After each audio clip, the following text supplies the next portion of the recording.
Greetings, Wangapo. I'm Tasha She, and today I'm going to talk about the journals of William L. Byrd II. If you haven't subscribed yet, please subscribe and click the bell button for notifications. I'm going to be giving you updates and more information on the indigenous people of America and the rest of the world.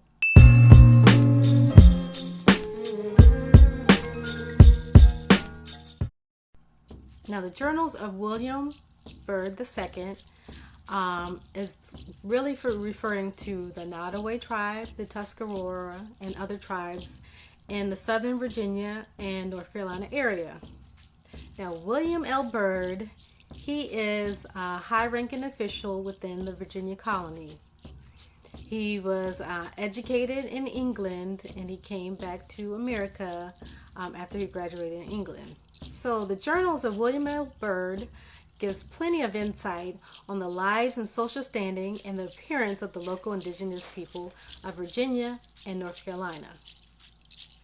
Byrd was a member of the Governor's Council. He was a planter. He was a surveyor of the colonies, and he was also a lawyer. So he was born in Virginia and raised in Virginia, and then at a certain age, because his family's wealthy, they sent him to England abroad to study. So I'm assuming he studied law or something along that lines. After his father died, his estate was given to William II, and that made him the wealthiest man in the British colonies. The town of Richmond, Virginia was founded by William Byrd,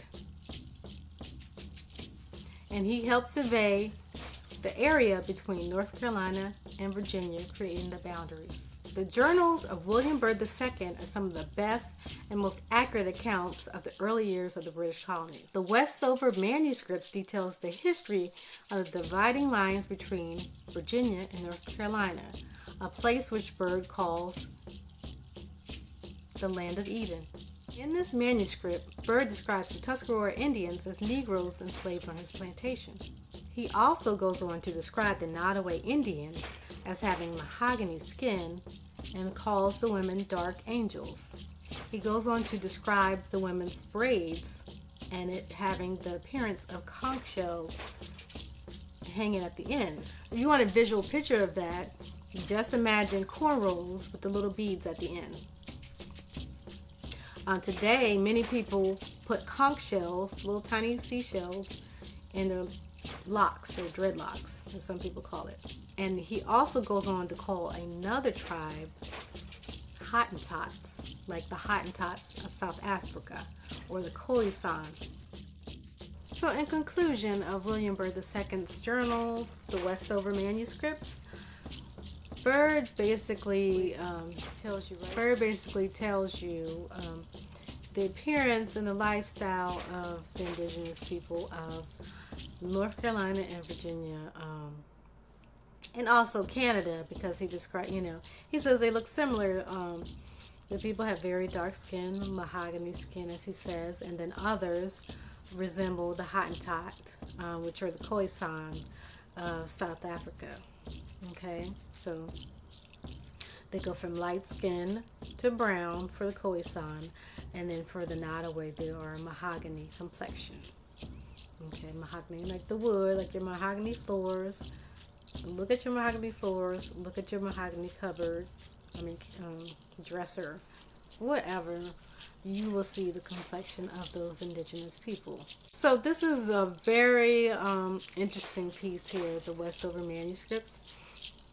And William Byrd is a very credible eyewitness, being that he is the Governor's Council. He's a lawyer. He's a surveyor of the borders, and he's a very much a big part of the community. He is actually the wealthiest man in Virginia at the time of him conducting this survey or visiting these different places. Okay, so it's not pseudo what he's saying, basically. Okay, so the people of those areas resemble the so-called melanated, so-called black people of today.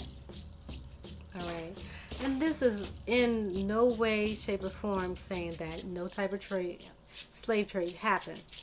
I'm not saying that the 252,000 people were not imported from Africa. I'm not saying that. I'm saying that the people that were already here, the majority, look like so-called black people, those indigenous people. And this also shows how those indigenous people were, they were used as, I guess, guides, as in the case of the Tuscarora, and the same Tuscarora were slaves as well. And this was happening during the time of the Tuscarora War, and the Powhatan War was going on at the same time. So those captives from that war, the prisoners of war, were thus enslaved, okay? And those who, I guess those people who gave up, who signed treaties, those people were also indentured, and some were enslaved, okay? So it, it depends on the person's situation. There's instances that people were indentured from the tribe. In the case of the Nottoway, that they had the chief was actually, she got some indentured people, and she also allowed them to indenture some of her tribe as well. And most of these indentures were children, and thus we know that children are easier to brainwash, that they were disconnected to their heritage, disconnected to their nationality, to their language, to their culture, to their people, to their identity, so they're easily molded. And those were they used even from Africa and even from Europe and Ireland. Most of the slaves at the beginning were children and teenagers and people under the age of 19 and 20. Okay, mostly males, coming from overseas, and in indigenous culture they use both women and men. But the women were more important because we knew how to farm, and we knew how to build homes and things like that. We also knew, we had our remedies, we had our herbs, our medicines, things like that, okay? And we were also, negotiators. So having the women as slaves and them intermarrying with the women give them that, that edge of being able to have somebody to interpret for them the language and to negotiate deals and treaties and things like that, okay? All right, so like I said, you get a lot of credible information from the Westover Manuscripts written by William Byrd II. A lot of this information is very important to the history of the British colonies, basically, colonial America. And I hope you enjoy this information. Please share. Please pass on this information. Please comment below if you have anything to add on. If you have any questions, please keep it positive, because that's what we all about. If I got something wrong, just let me know if I got something wrong, and I can correct it later in another video. If you like what I put down, comment, say, yeah, I liked it, thank you, or whatever you want to say. But comment, like the video, share the video, subscribe, and click the bell button so you can get updates. I'm going to try to update weekly now, maybe several times a week.